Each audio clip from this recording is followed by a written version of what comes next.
Okay, my name is Kola Additional. I'm the chairman of Power PLC. To take the last point raised by Engineer Owa, undoubtedly the quantum of energy required in Nigeria for us to industrialize and make people have light at home is so significant that off-grid, microgrid, or embedded, or any of those mix of generation opportunities or possibilities cannot really truly meet it. If you look at the coalition of assets that bring electricity to our various homes, hydros and thermal plants, you will discover that on one side you find the gas dependent power assets and then the water dependent assets. Now the hydros come on and they are very useful when it is raining. When it's not raining, the gas kick in. I've got 20 seconds, so you need to hurry So up. what is required is for us to have a mix of the two.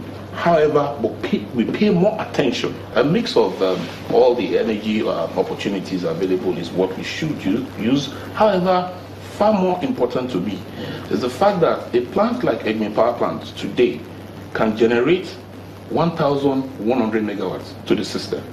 Today we're doing 350. So we have stranded capacity at Egme arising from non-availability of gas. So the more you resolve some of the problems besetting even the existing infrastructure, the more likely that we'll have our homes powered. But given that some of the issues around the shortage of gas are, if you like, political, and nothing to do with out of the control of government, what are the sort of things that we should then do under those circumstances? Okay, now there are quite a number of options. Quite a number of times when I hear people discuss power, we hardly ever want to speak to the reality of our situation, which is pricing of electricity, tariff. If you want power from Egme, for instance, through alternative gas, you must be prepared to pay a higher tariff. Are the consumers willing and able to pay that tariff?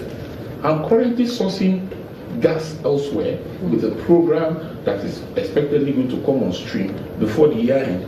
But the reality is that it's going to be expensive power. It's not going to be the same power from the pipeline. So part of what we all need to wake up to is pricing of electricity to drive availability and stability in the system. Government needs to do something, and very quickly too, from my own hand. There's an intervention fund that is required to cover the gap between what the people can pay today and what the cost of generating electricity is. If we don't do that, there won't be electricity. He's talking about subsidy. Dr. Atiku, are you confident that you can convince government to give some sort of subsidy for the power sector? Yeah, I think it makes sense because at the stage of this development, when the market liquidity is very bad, government has no option but to come in and subsidize or provide a cushioning effect to generation companies and even transmission, which now we were underpaid by the market to the tune of over 80 billion naira, which is supposed to be due to us. But so that's your recommendation. I have to close the program, unfortunately, so I'm going to just do a quick check of pulse. Like, Chide, you need to wrap this up for us. Okay. I think we are discussing the usefulness of mini-grid and off-grid and then the transmission network. And I agree, while it is important to do off-grid, it's also important to keep the grid, to sustain the grid we have. Dr. Ohiari? Yeah, just like you said, I mean, we should begin to really pay attention to the off-grid side too, in as much as the grid is also important, because we also have millions, 83 million people living off-grid. These are human beings, so we need to take We've run out of time, and so let me thank my panelists. Thank you so much, Dr. Atiku, Chedu. I keep calling your first name because I can't pronounce your surname. I'm so sorry. Chedu, yeah. And Dr. Ohiero, thank you so much for being.